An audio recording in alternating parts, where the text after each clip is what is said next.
IPL start ಆದ್ಮೇಲೆ Rajasthan Royals ತಂಡದ coach Rahul Dravid ಅವರ ಒಂದಷ್ಟು ಫೋಟೋಗಳು ಸಿಕ್ಕಾಪಟ್ಟೆ ವೈರಲ್ ಆಗಿದ್ವು. ಹಾಗೆ ಆ ಬಗ್ಗೆ ಚರ್ಚೆ ಕೂಡ ಆಗ್ತಾ ಇದೆ.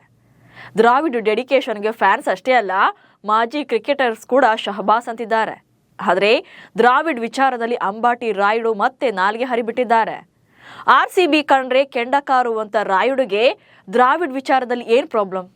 ರಾಜಸ್ಥಾನ ಅಂದ್ರೆ ದ್ರಾವಿಡ್ ಪಾಲಿಗೆ ಯಾವಾಗಲೂ ಕೂಡ ಅಚ್ಚುಮೆಚ್ಚು ಯಾಕೆ ಅನ್ನೋದನ್ನ ಹೇಳ್ತೇನೆ. ನಾನು ಶಾಂತ. ನೀವು ಸುದ್ದಿಯಾನದ ಸಬ್ಸ್ಕ್ರೈಬರ್ ಆಗೋದಿಕ್ಕೆ ಮರಿಬೇಡಿ.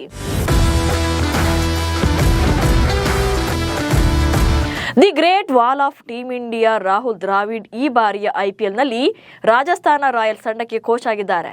ಆದರೆ IPL ಆರಂಭಕ್ಕೂ ಮುನ್ನವೇ ಎಡಗಾಲಿಗೆ ಗಾಯವಾಗಿದ್ದು ನಡೆಯೋಕ್ಕೂ ಕೂಡ ಕಷ್ಟವಾಗ್ತಾ ಇದೆ. ಹೀಗಿದ್ರೂ ಗುರುವಿನ ಜವಾಬ್ದಾರಿ ಮರೆಯದಂತ ದ್ರಾವಿಡ್ ವೀಲ್ ಚೇರ್ ಮತ್ತು ಸ್ಟ್ರೆಚರ್ಸ್ಗಳಲ್ಲೇ ಮೈದಾನಕ್ಕೆ ಬಂದು ತಂಡಕ್ಕೆ ಬೆನ್ನೆಲುಬಾಗಿ ನಿಲ್ತಿದ್ದಾರೆ. ವೀಲ್ ಚೇರ್ನಲ್ಲೇ ಕೂತು ಗೇಮ್ ಪ್ಲಾನ್ ಅನ್ನು ಹೇಳಿಕೊಡ್ತಿದ್ದಾರೆ. ಗಾಯಗೊಂಡಿದ್ರು ಕೂಡ ಸಹ ರೆಸ್ಟ್ ಅನ್ನ ಪಡೆಯದೆ ಅವರು ತೋರ್ತಾ ಇರುವಂತಹ ನಿಷ್ಠೆಗೆ ಸಾಕಷ್ಟು ಜನ ಶಹಬಾಸ್ ಹೇಳ್ತಿದ್ದಾರೆ. ಆದ್ರೆ ಅಂಬಾಟಿ ರಾಯುಡು ಮಾತ್ರ ಇಲ್ಲೂ ಖ್ಯಾತಿ ತೆಗೆದಿದ್ದಾರೆ. ವೀಲ್ ಚೇರ್ನಲ್ಲಿ ಪಿಚ್ ಪರಿಶೀಲನೆ ಮಾಡಿದ್ದಕ್ಕೆ ರಾಯುಡುಗೆ ಉರಿ. ಗುವಾಹಟಿಯಲ್ಲಿ ನಡೆದಂತ IPLನ 11ನೇ ಪಂದ್ಯದಲ್ಲಿ ರಾಜಸ್ಥಾನ ರಾಯಲ್ಸ್ ಹಾಗೆ ಚೆನ್ನೈ ಸೂಪರ್ ಕಿಂಗ್ಸ್ ತಂಡಗಳು ಮುಖಾಮುಖಿಯಾಗಿದ್ವು. ಈ ಪಂದ್ಯಕ್ಕೂ ಮುನ್ನ ರಾಜಸ್ಥಾನ ರಾಯಲ್ಸ್ ತಂಡದ ಕೋಚ್ ಆಗಿರುವಂತ ರಾಹುಲ್ ದ್ರಾವಿಡ್ ಪಿಚ್ ಬಳಿ ಕಾಣಿಸಿಕೊಂಡಿದ್ರು. ಕಾಲಿಗೆ ಗಾಯ ಆಗಿರೋದ್ರಿಂದ ದ್ರಾವಿಡ್ ವೀಲ್ ಚೇರ್ನಲ್ಲಿ ಕೂತು ಪಿಚ್ ಅನ್ನ ಪರಿಶೀಲನೆ ಮಾಡಿದ್ರು. ಆದರೆ ವೀಲ್ ಚೇರ್ನಲ್ಲಿ ತೆರಳಿ ಪಿಚ್ ಪರಿಶೀಲನೆ ಮಾಡಿದ್ದಕ್ಕೆ ದ್ರಾವಿಡ್ರನ್ನ ರಾಯುಡು ಪ್ರಶ್ನಿಸಿದ್ರು. ವೀಲ್ ಚೇರ್ನಲ್ಲಿ ಪಿಚ್ ಬಳಿ ಹೋಗೋಕೆ ಯಾರು ಅನುಮತಿ ಕೊಟ್ಟಿದ್ದಾರೆ? ಇದಕ್ಕೆ ಅವಕಾಶ ಇದೆಯಾ ಅಂತ ಕೇಳಿದ್ರು. ಚಾನೆಲ್ ಒಂದರ ಡಿಸ್ಕಷನ್ ಅಲ್ಲಿ ಮಾತನಾಡಿದಂತ ಅವರು ರಾಹುಲ್ ದ್ರಾವಿಡ್ರನ್ನ ವೀಲ್ ಚೇರ್ನಲ್ಲಿ ಪಿಚ್ ಬಳಿಗೆ ಯಾಕೆ ಬಿಡ್ತಿದ್ದಾರೆ ಅಂತ ಗೊತ್ತಾಗ್ತಾ ಇಲ್ಲ. ಇದನ್ನೆಲ್ಲ ನೋಡಿದ್ರೆ ನಿಜಕ್ಕೂ ಕೂಡ ನನಗೆ ನಗು ಬರ್ತಿದೆ ಅಂತ ವ್ಯಂಗ್ಯವಾಡಿದ್ರು. ರಾಯುಡು ಹೇಳಿಕೆಗೆ ರಾಹುಲ್ ದ್ರಾವಿಡ್ ಅಭಿಮಾನಿಗಳು ಆಕ್ರೋಶಗೊಂಡಿದ್ದಾರೆ. ಸೋಷಿಯಲ್ ಮೀಡಿಯಾದಲ್ಲಿ ಹಿಗ್ಗಾಮುಗ್ಗಾ ಕ್ಲಾಸ್ ತೆಗೆದುಕೊಂಡಿದ್ದಾರೆ. ದ್ರಾವಿಡ್ ಬಗ್ಗೆ ಸರಿಯಾಗಿ ತಿಳ್ಕೊಂಡು ಆಮೇಲೆ ಮಾತನಾಡಿ ಅಂತ ಬೆಂಡೆತ್ತಾ ಇದ್ದಾರೆ. RCBಯ ಫಸ್ಟ್ ಕ್ಯಾಪ್ಟನ್ ರಾಹುಲ್ ದ್ರಾವಿಡ್. ಭಾರತಕ್ಕೆ T20 ವಿಶ್ವಕಪ್ ಅನ್ನ ಗೆಲ್ಲಿಸಿಕೊಟ್ಟಿರುವಂತ ರಾಹುಲ್ ದ್ರಾವಿಡ್ ಅವರ IPL ಜರ್ನಿಯನ್ನ ನೋಡೋದಾದ್ರೆ ದ್ರಾವಿಡ್ IPL ನಲ್ಲಿ ಫಸ್ಟ್ ಆಡಿದ್ದೆ RCB ಕ್ಯಾಪ್ಟನ್ ಆಗಿ. 2008ರಲ್ಲಿ ಮೊದಲ ಬಾರಿ IPL ಆಯೋಜನೆಗೊಂಡಾಗ ದ್ರಾವಿಡ್ರನ್ನ ಬೆಂಗಳೂರು ಫ್ರಾಂಚೈಸಿಗೆ ಐಕಾನ್ ಪ್ಲೇಯರ್ ಆಗಿ ನೇಮಕ ಮಾಡಲಾಗಿತ್ತು.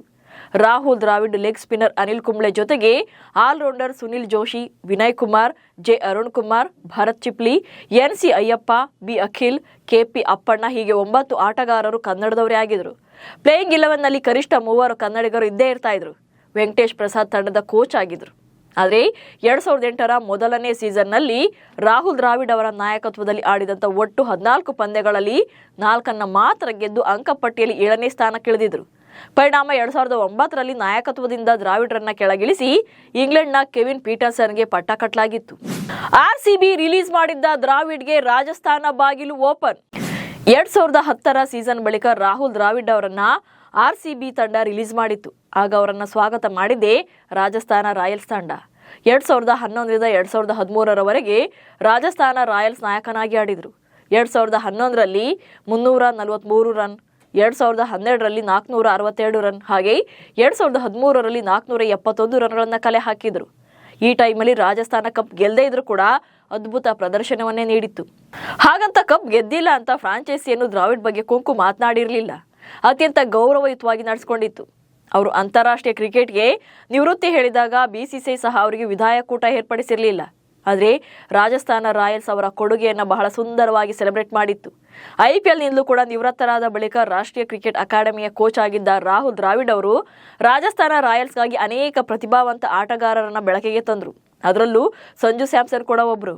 ರಾಜಸ್ಥಾನ ತಂಡದಲ್ಲಿ ಮಾಡಿದಂಥ ಕೆಲಸಗಳಿಂದಲೇ ರಾಷ್ಟ್ರೀಯ ತಂಡಕ್ಕೂ ಕೂಡ ಪ್ರಧಾನ ಕೋಚ್ ಆಗಿ ಆಯ್ಕೆಯಾಗಿ ಸಮರ್ಥವಾಗಿ ಮುನ್ನಡೆಸಿದ್ರು. ದ್ರಾವಿಡ್ ಅವರ ಕ್ರೀಡಾ ಬದುಕಿನ ಮತ್ತೊಂದು ಅಧ್ಯಾಯಕ್ಕೆ ಮುನ್ನುಡಿ ಬರೆದಿದ್ದೇ ರಾಜಸ್ಥಾನ. ಇದೇ ಕಾರಣಕ್ಕೆ ನಡೆಯೋಕೆ ಸಾಧ್ಯವಾಗದೇ ಇದ್ರೂ ಕೂಡ ವೀಲ್ ಚೇರ್ನಲ್ಲೂ ಸೇವೆ ಸಲ್ಲಿಸಿದ್ದಾರೆ. ಆದರೆ ರಾಯುಡುನಂಥ ಆಟಗಾರರಿಗೆ ಮಾತ್ರ ಇಂಥದ್ದನ್ನೆಲ್ಲ ಸಹಿಸಿಕೊಳ್ಳೋಕೆ ಸಾಧ್ಯವಾಗಲ್ಲ ಅಷ್ಟೇ. ನಮಸ್ಕಾರ.